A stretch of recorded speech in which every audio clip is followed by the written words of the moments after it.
పెద్దలు గౌరవనీయులు శ్రీ అరవింద్ ధర్మపురి గారిని కోరుతాను.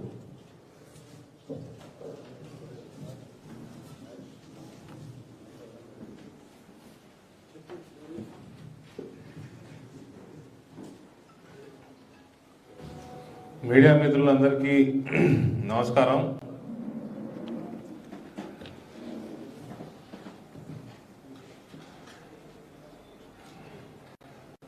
శాస్త్రి గారు అంటా ఉన్నారు, చాలా కాలం అయింది సార్ మీరు ఇక్కడ మీడియా కాన్ఫరెన్స్ పెట్టారు.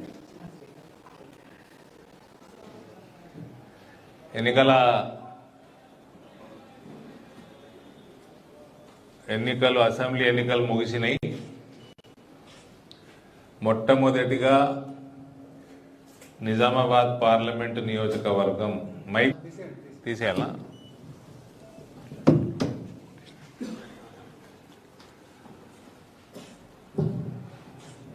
ప్రప్రథమముగా నిజామాబాద్ పార్లమెంట్ నియోజకవర్గంలో 3,67,000 ప్రజలు ఎవరైతే భారతీయ జనతా పార్టీకి ఓటేసినరో వాళ్ళందరికీ చేతులు జోడించి పాదాభివందనం తెలియజేస్తా ఉన్నాను.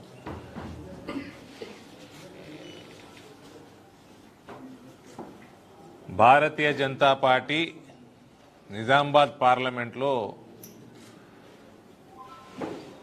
దాదాపు 30% ఓటు సాధించడం ఈ స్టేజ్ మీద ఉన్న వాళ్ళందరికీ కూడా గర్వకారణం.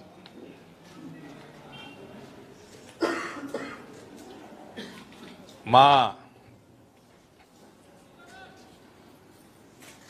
కార్యకర్తలందరికీ కష్టపడి పనిచేసిన బోధన్ నుంచి జగిత్యాల దాకా అందరికీ కష్టపడి పనిచేసి పెద్ద ఎత్తున ఓటు శాతం పెంచడానికి కారణమైన ప్రతి కార్యకర్తకు కూడా నేను మనస్ఫూర్తిగా ధన్యవాదాలు తెలియజేస్తా ఉన్నాను. నిజామాబాద్ పార్లమెంట్ నియోజకవర్గ ప్రజల ఆశీర్వాదంతో ఒక ఎంపీ ఉండే, ఇప్పుడు ఒక ఎంపీకి 2 ఎమ్మెల్యేలు తోడైనరు. ఎక్కడైతే గెలవని ప్రాంతంలో కూడా అన్ని నియోజకవర్గాలలో ఎక్కడ కూడా డిపాజిట్ పోలేదు. దాదాపు కాంగ్రెస్కి బీఆర్ఎస్కి జర డోర్ పెట్టేయండి అయ్యా, ఓకే డిస్టర్బ్ చేయకండి, డోర్ తీయొద్దు ఎవరు. కాంగ్రెస్కి బీఆర్ఎస్కి ధీటుగా సమానంగా ఓటు శాతం ఇక్కడ నమోదు చేసుకోవడం జరిగింది బీజేపీ. దానికోసం ఈ పర్ఫార్మెన్స్ కోసము మా కేంద్ర నాయకత్వం కూడా నిజామాబాద్ పార్లమెంట్ నియోజకవర్గ పర్ఫార్మెన్స్కి వాళ్ళు సంతోషం తెలియజేశారు.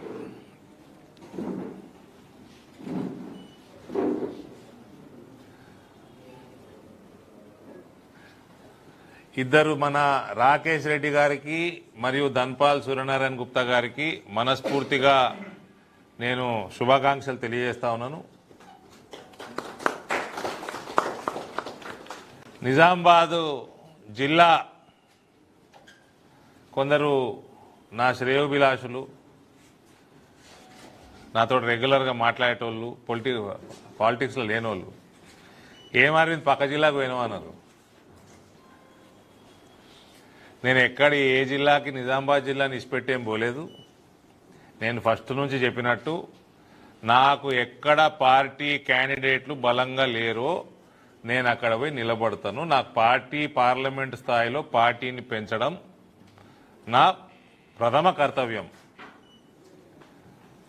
కాబట్టి నేను కొరుట్ల నియోజకవర్గానికి పోయి నిలబడడం జరిగింది. My priority is party first. Korutla నియోజకవర్గంలో ప్రజలు కూడా ఒక నూతన ఎలక్షన్ ట్రెడిషన్కి నాంది పలికిండ్రు. అక్కడ కూడా కొంచెం ఓట్ల మార్జిన్ తోటి 3 to 4% ఓట్ మార్జిన్ తోటి అక్కడ ఎలక్షన్ ఓడిపోయి ఉండొచ్చు. కానీ జీరో బడ్జెట్ పాలిటిక్స్ కి నాంది పలికింది తెలంగాణ రాష్ట్రంలో కొరుట్ల అసెంబ్లీ నియోజకవర్గం. అక్కడ ప్రజలకు కూడా ఎవరైతే దాదాపు 61-62 వేల ప్రజలు భారతీయ జనతా పార్టీకి ఆశీర్వాదం ఇచ్చిండ్రో ఓటేసి, వాళ్ళందరికీ కూడా మనస్ఫూర్తిగా ధన్యవాదాలు తెలియజేస్తా ఉన్నాం. మోడీ గారి ఆశయాల్ని పెంచాలి, భారతీయ జనతా పార్టీని పెంచాలంటే మన సిద్ధాంతాలను కూడా పెంచాలి. దానికి నాకు చాలా మంది చెప్పినారు డబ్బు పంచాలని. సో మొండిగా డబ్బు పంచకుండానే ఎలక్షన్లు గెలవచ్చు అన్న ఒక మెసేజ్ని పార్టీ క్యాడర్కి పంపడంలో సఫలీకృతం అయినాం. ఎలక్షన్ ఓడిపోయిండొచ్చు తక్కువ మార్జిన్ తోటి, కానీ 62 వేల ఓట్లు కొరుట్ల నియోజకవర్గంలో మొదటిసారి రావడం జరిగింది. కొరుట్ల నియోజకవర్గానికి సంబంధించి చెప్పేది ఇంకొకటి. నేను ఎందుకు అక్కడ పోయినా అంటే, ఒకటేమో నిజామాబాద్ జిల్లాలో అన్ని చోట్ల బలమైన అభ్యర్థులు ఉన్నారు, కొరుట్ల నియోజకవర్గంలో ఇంత బలమైన అభ్యర్థులు లేరు. రెండోది, కొరుట్ల నియోజకవర్గంలో భారతీయ జనతా పార్టీ కొంచెం కాంప్లికేటెడ్. అక్కడ గ్రూపులు ఎక్కువ,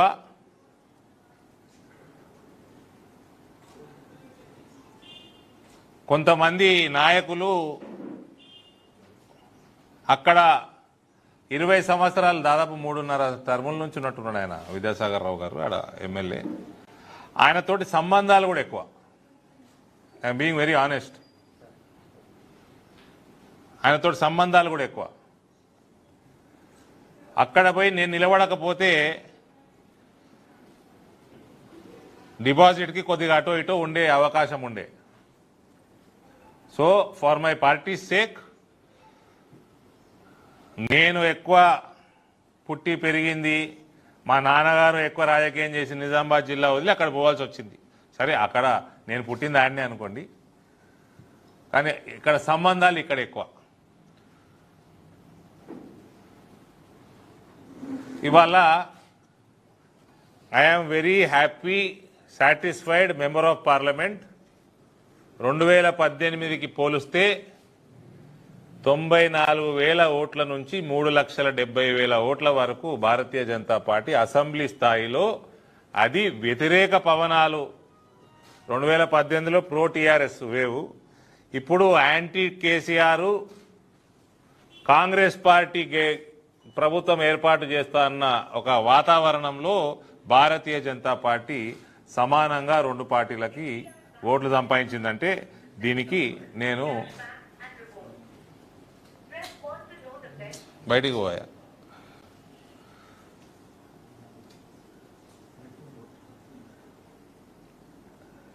దీనికోసం మరోసారి నేను పార్లమెంట్ నియోజకవర్గ ప్రజలకి ధన్యవాదాలు తెలియజేస్తూ, గత 5 సంవత్సరాలుగా ఎంపీగా ఉన్నా, నా మీద నయా పైసా అవినీతి ఆరోపణ లేదు, అసాధ్యం అనుకున్న సమస్యల్ని సాధ్యం చేసుకున్నాము, పార్టీని పెంచుకున్నాము, 2 ఎమ్మెల్యేలు గెలిపించుకున్నాము, క్యాడర్లో నా మీద 1-2 కంప్లైంట్లే ఉంటాయి. ఎప్పుడు నేను సర్వేలు చేయించుకున్నా. నేను 7 నియోజకవర్గాలకు ఎమ్మెల్యే ఉంటే ఇంతకుముందు. ఇప్పుడు నా బర్డెన్ తగ్గింది. మా రాకేష్ భాయ్, ధన్పాల్ భాయ్ ఇద్దరు కలిసి 30% బర్డెన్ అయితే తగ్గించారు. సో నా క్యాడర్ కూడా చెప్తా ఉన్నా, 7 నియోజకవర్గాలు చూసేటప్పుడు కొంచెం గ్యాప్ రావడం సహజం. అది మీరు అందరూ అర్థం చేసుకుంటారని నేను అనుకుంటున్నా. ఇప్పుడు మా 2 ఎమ్మెల్యేలు చేయబట్టి ఆ ప్రెషర్ 30% తగ్గుతుంది. నా ఎంపీ ల్యాడ్స్ ప్రెషర్ కూడా 30% తగ్గుతుంది. వాళ్ళకి అర్థమైపోయింది, ఆర్మూర్ నిజామాబాద్ టౌన్లో మొత్తం మీరే ఇవ్వాలి పైసలు.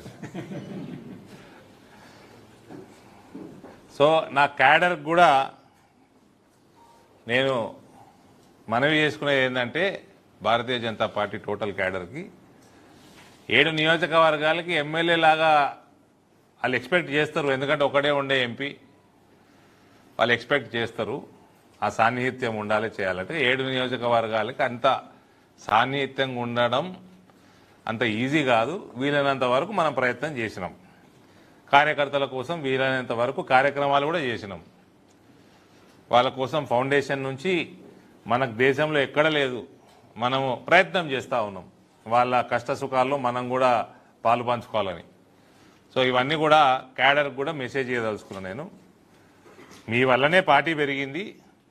అప్పుడు ఎంపీ గెలిచినా, నిజామాబాద్ టౌన్లో 28 కార్పొరేటర్లు గెలిచినా, ఇవాళ 2 ఎమ్మెల్యేలు గెలిచినా, దాదాపు 3,70,000 ఓట్లు వచ్చినా దీనికి కారణం భారతీయ జనతా పార్టీ కార్యకర్తలు. ఇక ఎన్నికలు చూసినాము.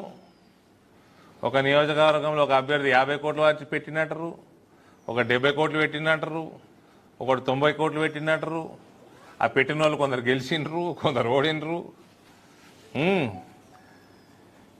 కానీ ఇది ఎప్పటికో ఒకప్పటికి దీనికి స్వస్తి పలకాల్సిన అవసరం ఉంది. ఇవాళ దేశవ్యాప్తంగా మోడీ పవనాలు వీస్తూ ఉన్నాయి. భారతీయ జనతా పార్టీ బలంగా పెరిగిపోయింది. టోటల్ భారతదేశము ఇవాళ ఒక స్వీప్ అయింది భారతీయ జనతా పార్టీ. మొన్న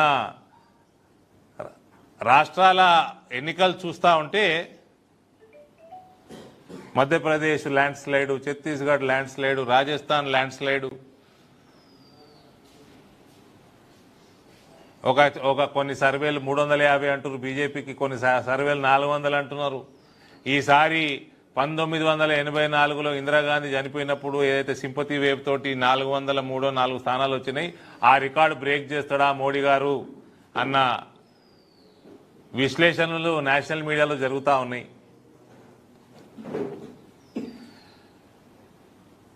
మీడియా ద్వారా మధ్యప్రదేశ్లో, ఛత్తీస్గఢ్లో, రాజస్థాన్లో, గుజరాత్లో, ఉత్తరప్రదేశ్లో ఎలక్షన్లు, అసెంబ్లీ ఎలక్షన్లు 30 లక్షలు 40 లక్షలు అయిపోతాయి. లిటరలీ 40 లక్షల రూపాయలతోటి ఎలక్షన్, ఎమ్మెల్యే ఎలక్షన్ అయిపోతుంది.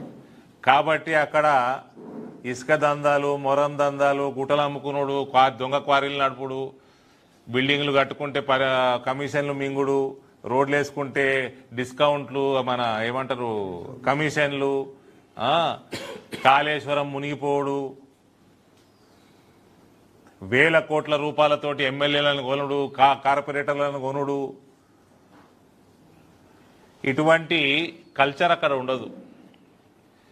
కాబట్టి మీడియా సమావేశం ద్వారా నేను చేసిన ప్రయత్నాన్ని ఇంటలెక్చువల్ సమాజం ముందుకు తీసుకోవాల్సిందిగా నేను కోరుకుంటా ఉన్నా. Specially doctors, advocates, chartered అకౌంటెంట్సు, teachers, దయచేసి ఈ జీరో బడ్జెట్ పాలిటిక్స్ అన్నది ఏదైతే మనం కొరుట్లాలో మొదలు పెట్టుకున్నామో అది ప్రజల మధ్యకి ఎక్కువ తీసుకెళ్లే అవకాశం వీళ్ళందరికీ ఉంటుంది. So through this media conference I am requesting entire intellectual community of Nizamabad parliament and throughout Telangana also, మనం కూడా ఒక మోడీ రాజ్యం రావాలంటే ఒక క్లీన్ గవర్నెన్స్ అన్ని చోట్ల ఉండాలంటే ఈ జీరో బడ్జెట్ పాలిటిక్స్ని ఎంకరేజ్ చేయాలా, అది ప్రజల దగ్గరికి తీసుకుపోవాల్సిన మీ వంతు బాధ్యత మీరు నిర్వర్తించాలని నేను కోరుతా ఉన్నా.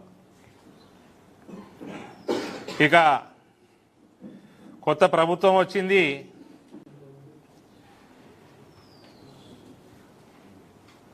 వాళ్ళు గవర్నెన్స్ స్టార్ట్ చేసిర్రు, 20 రోజులు అయిపోయింది. వాళ్ళకి శుభాకాంక్షలు, వాళ్ళకి ఆల్ ది బెస్ట్.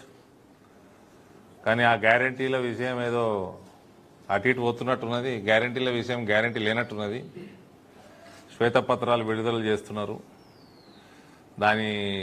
దానికి నాకైతే అర్థం కనబడలేదు. శ్వేతపత్రము 7 లక్షల కోట్ల అప్పులు ఉన్నాయని అందరికీ తెలిసిన విషయమే. అది మీరు మేనిఫెస్టోలో 6 గ్యారంటీలు అయితే మనం మాట్లాడుకుంటా ఉంటాము. దాదాపు 42 వాగ్దానాలు ఉన్నట్టున్నాయి అలా కాంగ్రెస్ పార్టీ మొత్తం 412.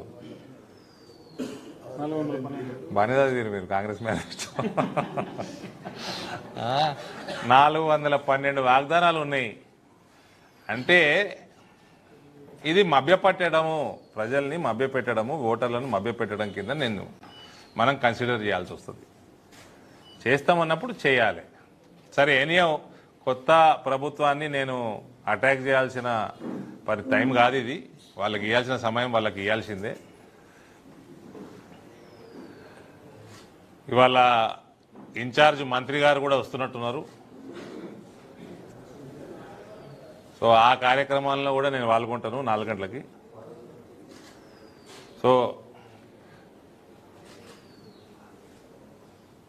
చాలా కాలం అయింది, అందుకే మీ అందరితో కలిసి మాట్లాడాలని ఈ చిట్ చాట్ కార్యక్రమం పెట్టుకోవడం జరిగింది. మా ఎమ్మెల్యే సోదరులు ఏమైనా మాట్లాడదలుచుకుంటే దే ఆర్ వెల్కమ్.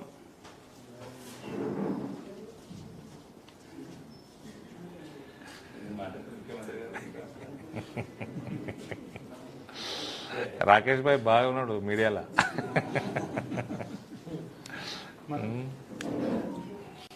నువ్వు తీసుకో ఆయనకి.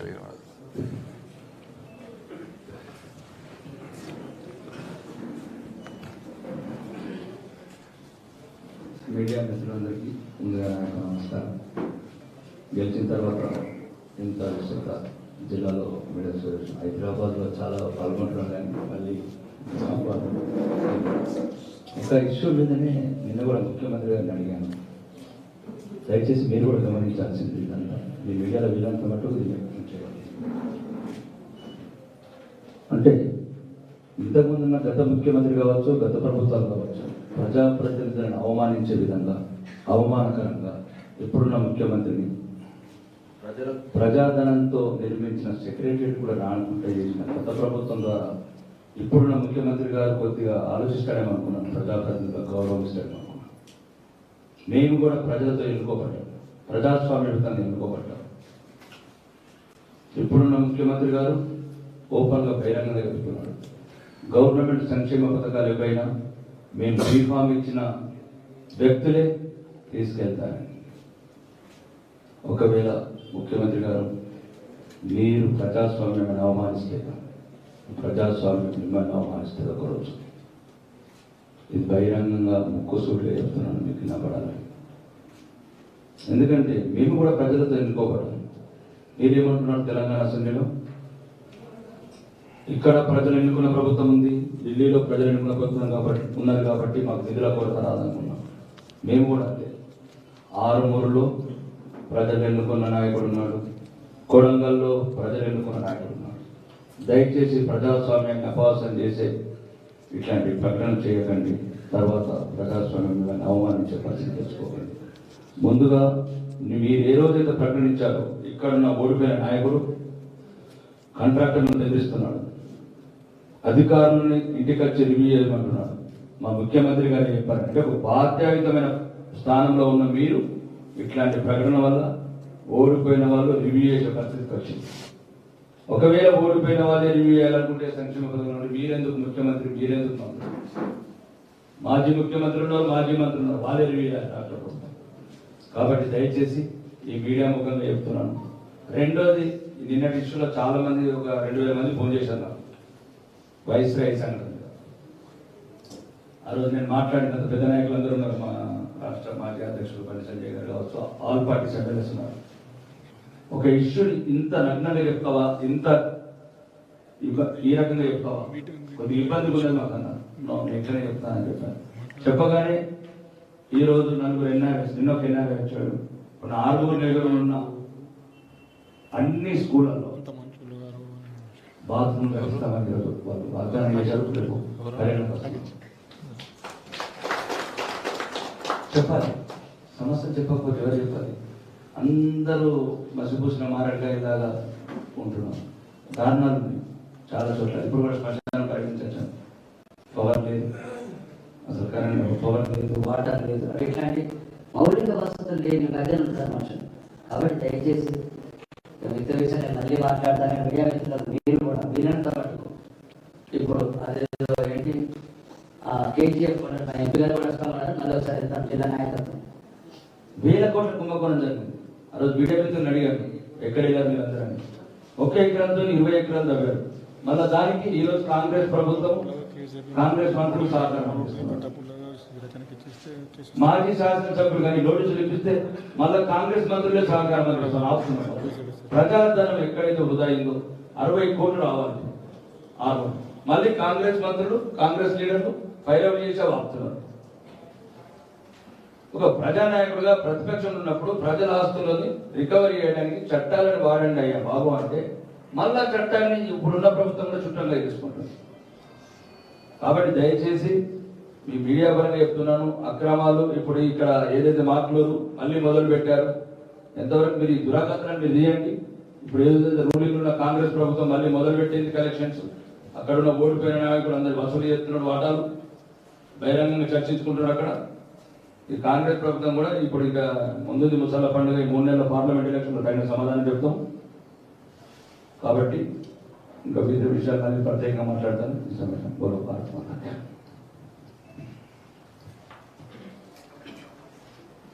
మీడియా మిత్రులకు నమస్కారం. అర్బన్లో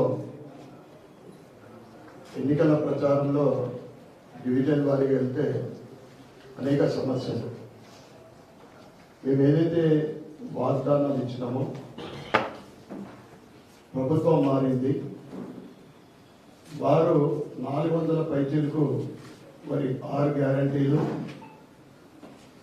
మిగతా మేనిఫెస్టోలో ముఖ్యంగా 6 గ్యారెంటీలు ఏవైతే ఇచ్చిందో వాటిని అమలు చేయాలని మేము వాళ్ళు ఇచ్చిన సమయము కాగానే అన్ని కూడా మేము డిమాండ్ చేస్తాం. ముఖ్యంగా అర్బన్లో సుమారు 400 ఇండ్లు, డబుల్ బెడ్రూమ్ ఇండ్లు నాగానందం, 600 ఇండ్లు కలెక్టర్ ఆఫీస్ దగ్గర కొన్ని పూర్తిగా నిర్మాణమై ఇక్కడ కలెక్టర్ ఆఫీస్ దగ్గర కొద్దిపాటి పని మిగిలింది. మేము ఈరోజు నేను కలెక్టర్ గారికి లెటర్ ఇవ్వడం జరుగుతూ ఉంది.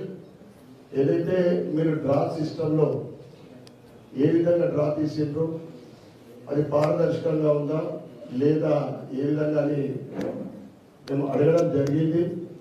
మొట్టమొదటిగా 400 ఇండ్లు డెలివరీ చేయడానికి నా వంతుని ఇక్కడ ప్రయత్నం చేస్తాం. దాంతోపాటు సిపి గారికి కూడా ఒక లెటర్ ఇస్తున్నాం.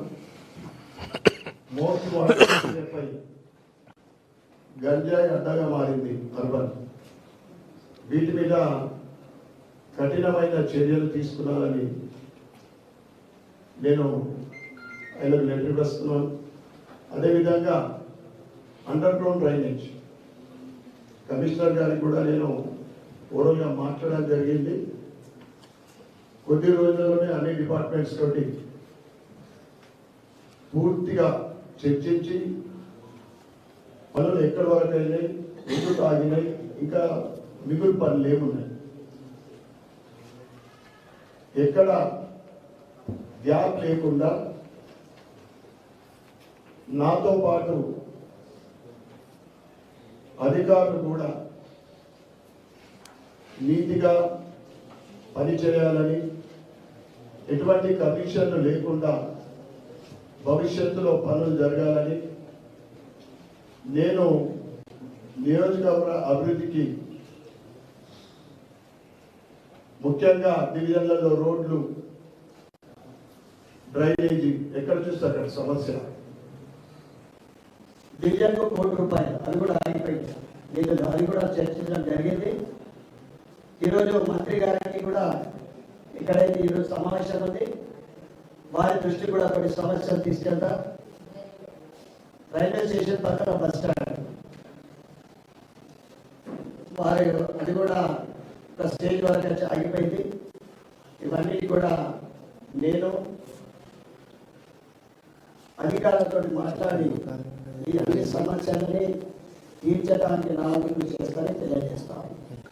మరియు 6 డిమాండ్లు 6 ఏవైతే ఉన్నాయో దాంట్లో ఈ ఉచిత బస్సు మహిళలకు ఇచ్చింది, దాంతోపాటు ₹500 సిలిండర్ ఉంది. మరలా మహాలక్ష్మి స్కీమ్ ₹2500 ప్రతి మహిళకు అంటే అసంపూర్తిగా ఈ 2 గ్యారెంటీలు అన్నారు కానీ అది పూర్తిగా కాలేదు. అది కూడా ఈరోజు మంత్రి గారి దృష్టికి తీసుకెళ్తాను తెలియజేస్తాం.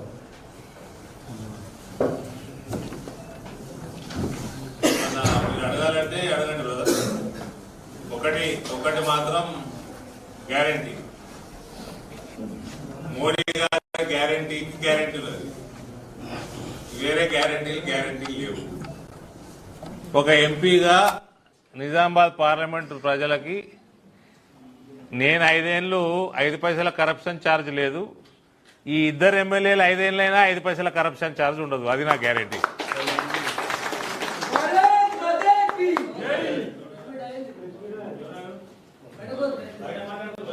రావు సపోర్ట్ చేయగలరు. ఓకే చలో మీడియా మిత్రులు,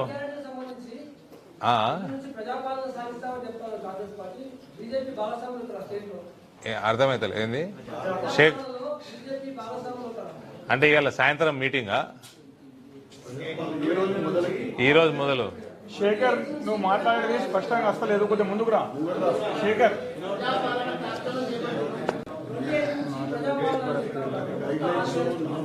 ఓకే ఓకే ఓకే నూతన ప్రభుత్వానికి వాళ్ళు చేపడుతున్న అడ్మినిస్ట్రేషన్ యాక్టివిటీకి పూర్తి స్థాయిలో మా మద్దతు ఉంటుంది. అయితే తబ్లీకి జమాత్కి 3 కోట్లు ఇవ్వటము వాళ్ళ ప్రోగ్రాంకి, ఇటువంటి అపీజ్మెంట్ పాలిటిక్స్కి మేము వ్యతిరేకము. ప్రజలకి అందరికీ సమానంగా పరిపాలన చేసేది ఏ కార్యక్రమమైనా మేము సహకరిస్తాము. ఇవాళ మన కొత్త ఇన్ఛార్జ్ మంత్రి జూపల్లి కృష్ణారావు గారు వస్తున్నారు. ఆయన నన్ను ఇన్వైట్ కూడా చేసిండు. ఆయన ఇన్వైట్ చేయగానే నేను వస్తా అని కూడా చెప్పినాను. నా ప్రోగ్రామ్ షెడ్యూల్ కూడా కొంచెం మార్చుకున్నాను. 4 గంటలకి I will be part of it. మా ఎమ్మెల్యేలు కూడా దాంట్లో భాగంగా ఉంటారు. మేము సహకరిస్తాము. అయితే మళ్ళా మీరు అపీజ్మెంట్ పాలిటిక్స్ చేసి తబ్లికే జమాత్కి 3 కోట్లు ఇస్తాము కానీ మాకు పైసలు లేవు, గ్యారెంటీలు మేము వేసిన వాగ్దానాలకు పైసలు లేవని ఇండైరెక్ట్గా శ్వేతపత్రాలు విడుదల చేసుడు, ముస్లిం ఓటు కోసం వాళ్ళ కోసం ₹1 కోటి ఖర్చు పెట్టుడు, ఇటువంటి కార్యక్రమాలు చేస్తే మాత్రం మేము వ్యతిరేకిస్తాం. I may clear my dear Shekhar? అది నడ్డా గారిని అడగాలి నువ్వు. నేను ఉంటా అని అనుకుంటున్నా. ఉంటా, గెలుస్తాం కూడా. నిజామాబాద్ పార్లమెంట్ నియోజకవర్గము కంఫర్టబుల్గా పోయినసారి కంటే ఎక్కువ మార్జిన్ తోటి గెలుస్తాము. మేము 90,000 ఓట్ల కాడికి వెళ్ళి అసెంబ్లీలో 3,70,000 పెరిగినాము. పార్లమెంట్ ఎలక్షన్ వచ్చేసరికి మోడీకే ఓటేసుడే ఉంటుంది. మోడీని ప్రధానమంత్రి చేద్దామా వద్దా అన్నది ప్రయారిటీ ఉంటుంది. పోయినసారి అసెంబ్లీలో మీరందరు మీడియా కూడా గమనించాలా, అసెంబ్లీలో ఓట్లు వేసిన దానికి, పార్లమెంట్లో ఓట్లు వేసిన దానికి నిజామాబాద్ పార్లమెంట్ ప్రజలు 45% ప్రజలు క్రాస్ ఓటింగ్ చేసిండ్రు. 45%. ఈసారి మాకు 10% చేస్తే చాలు. కాబట్టి బరిలో భారతీయ జనతా పార్టీ ఉంటుంది. నేను కూడా ఉంటా అని అనుకుంటున్నా. కాబట్టి మీరేం డౌట్లు పెట్టుకోవాల్సిన అవసరం లేదు.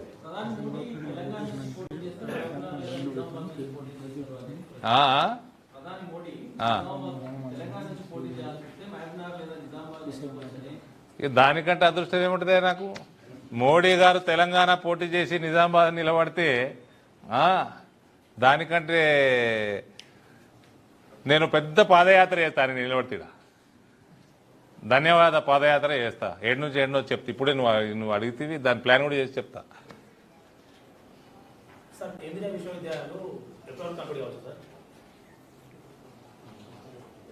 ఈ దిస్ జూన్ మన నిజామాబాద్ ప్రారంభం అవుతుంది అడ్మిషన్లు. క్లాస్ రూమ్స్ ఈ అకాడమిక్ ఇయర్ నెక్స్ట్ అకాడమిక్ ఇయర్లో మనం ఓపెనింగ్ చేసుకుంటాం. అకాడమిక్ ఇయర్ అన్న అకాడమిక్ ఇయర్లో చేసుకుంటాం.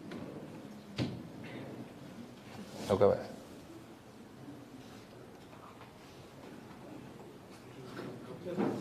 అసెంబ్లీలో ప్రభుత్వం శ్వేతపత్రం విడుదల చేసింది. అసెంబ్లీ బయట కేటీఆర్ శ్వేతపత్రం విడుదల చేసింది. కేటీఆర్ శ్వేతపత్రం నేను చూడలేదు. దానికి శ్వేతపత్రమా అంటే చెమట ఒడిచింది. ఎవరు చెమట ఓడిచిండ్రు? కేసీఆర్ చెమట ఓడిచిండా?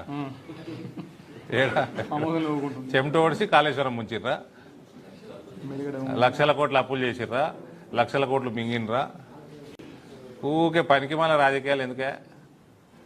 మీ నాయన కేటీఆర్ గారు మీ తండ్రి గారు చేసిన వాగ్దానాలు 99% నెరవేర్చలే. అది నేను మేనిఫెస్టోలు చదువుకోండి, మేము చెప్పాల్సిన అవసరం ఏం లేదు. కాంగ్రెస్ పార్టీ శ్వేతపత్రం విడుదల చేసి ప్రజల్ని కన్ఫ్యూజన్లో పెట్టింది. మేము మా మేనిఫెస్టోలో ఉన్నాయి, మేము గెలిచిన దగ్గర ప్రతి చోట ఇంప్లిమెంట్ చేస్తాము. జాతీయ మేనిఫెస్టో కానీ వివిధ రాష్ట్రాలలో మేనిఫెస్టో కానీ బాండ్ పేపర్ మీద ఏమైనా రాసినా కూడా ఇంప్లిమెంట్ చేస్తాము.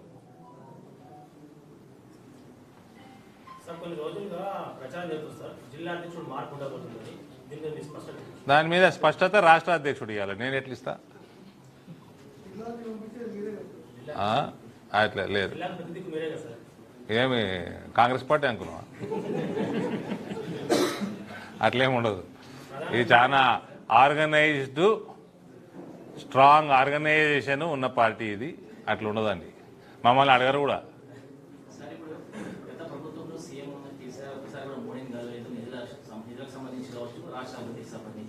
పదే పదే బీజేపీ ఎంపీలు చెప్తూ వచ్చారు. కొత్తగా ప్రభుత్వం ఏర్పడాలి, కొత్త సీఎం, కొత్త డిప్యూటీ సీఎం, పీఎంలు కలుస్తారు. ఎట్లా చూస్తారు? కలవాలండి. తెలంగాణ ప్రజల రిప్రజెంటేటివ్గా సీఎం మన భారతదేశం యొక్క ప్రధానమంత్రిని కలవాలా, వాళ్ళకైనా సహాయం ఉంటే కోరుకోవాలా. నేను మళ్ళీ చెప్తా ఉన్నా, చెరుకు ఫ్యాక్టరీలకి ఏం కావాలనో అడగండి, మేము దగ్గర నుండి చేపిస్తాం, తొందరగా తెలుసుకుందాం. చెరుకు పంట మళ్ళీ వచ్చేటట్టు చేసుకుందాం. పసుపు బోర్డు ఇక్కడ ఇంప్లిమెంట్ చేయడానికి పసుపు రీసెర్చ్ సెంటర్ ఎక్కడ పెడతారో దానికి పసుపుకు సంబంధించిన ఏ కార్యక్రమాలు ఉన్నా మీరు కోఆపరేట్ చేయండి. మీకు పైసలు లేవు, మీరు శ్వేతపత్రాలు విడుదల చేస్తారు, పైసలు కూడా అడుగుర్రి. ప్రజాస్వామ్యబద్ధంగా మీరుండ్రి. అన్ని రాష్ట్రాలకు సమానంగా చూస్తా మోడీ ప్రభుత్వం మన రాష్ట్రానికి కూడా న్యాయం చేస్తుంది. ఎన్ని రాష్ట్రాలలో మేము చెరుకు ఫ్యాక్టరీలు తెరిచినాం already. Plenty of sugar factories మనం రివైవ్ చేసినాం సెంట్రల్ గవర్నమెంట్.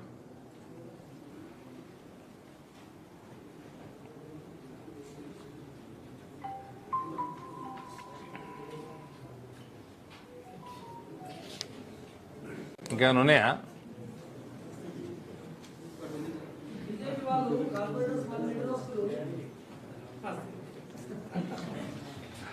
మళ్ళీ ఎలక్షన్లు వస్తున్నాయి, బీజేపీకి వెళ్ళి అయితే గెలుస్తారు. వాళ్ళకు కూడా జ్ఞానోదయం అవుతున్నది, వస్తున్నారు వాపసు.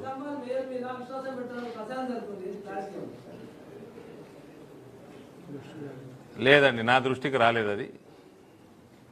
మేము విశ్వాసాలు ఎందుకండి? మేము సంవత్సరం లోపల ఎలక్షన్లు ఉన్నాయి, మన ప్రజల విశ్వాసం కోరుతాము. మున్సిపల్ కార్పొరేషన్ల బాధాప్త ప్రజల విశ్వాసం కోరుతాము. ఇక్కడ మిగిలిపోయిన సమస్యలన్నీ దాని మీద పనిచేస్తాము, పోరాడతాము.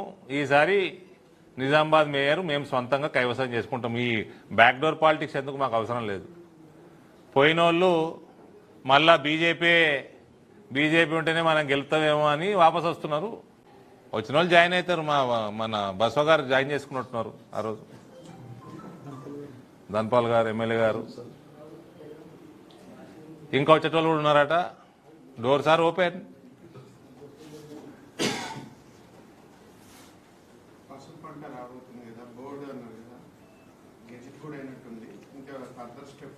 ఫర్దర్ స్టెప్ ఇప్పుడు మన డిమాండ్ ఫర్ గ్రాంట్స్ అన్ని దాంట్లో మన క్లారిటీ వచ్చేస్తుంది. బోర్డు ఎక్కడ, దాని బడ్జెట్ ఏంది, మొత్తం అతి త్వరలో తెలిపోతుంది. బోర్డు పని కూడా చేస్తుంది. నేను మళ్ళీ చెప్తా ఉన్నా, ఈ టర్ములో అసాధ్యం అనుకున్న పసుపు బోర్డుని మనం సాధించుకున్నాము. నెక్స్ట్ టర్ములో 20,000 రూపాయలు రైతులకి పసుపు పంట మీద క్వింటాల్కి ఇప్పించే బాధ్యత కూడా మేము తీసుకుంటాం. It will cross 20,000 rupees per quintal పసుపు రైతులకి. నేను మాటిస్తా ఉన్నా. ఇవాళ కూడా తక్కువేం లేదు పసుపు రేటు, అది ఉట్టిగానే ఏం పెరగలేదు.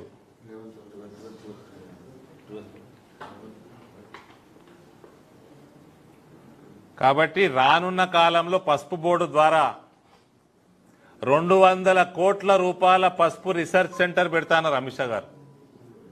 ఆయన క్యాంపెయినింగ్ వచ్చినప్పుడు 200 crores తోటి టర్మరిక్ రీసెర్చ్ సెంటర్ పెడతామని చెప్పడం జరిగింది.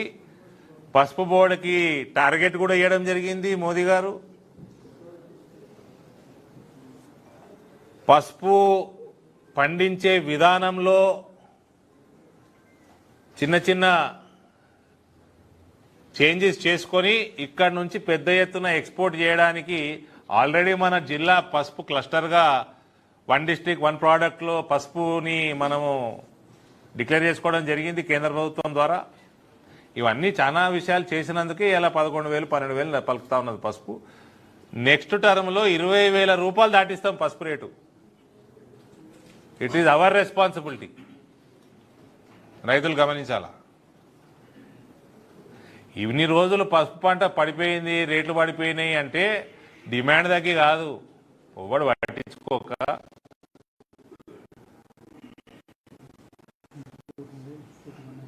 ఇంపోర్ట్లు చేసుకుంటా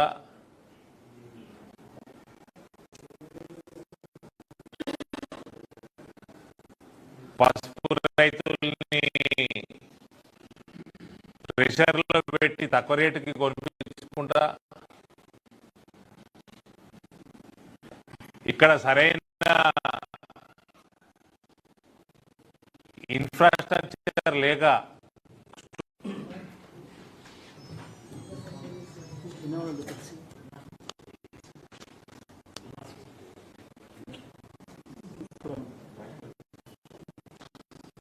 ఎప్పటికప్పుడు వార్తలను వీక్షించేందుకు Q9 న్యూస్ ని సబ్స్క్రైబ్ చేసుకోండి, లైక్ చేయండి, షేర్ చేయండి. విలువైన సమాచారాన్ని ముందుగా మీరే తెలుసుకునేందుకు బెల్ బటన్ ని క్లిక్ చేయండి.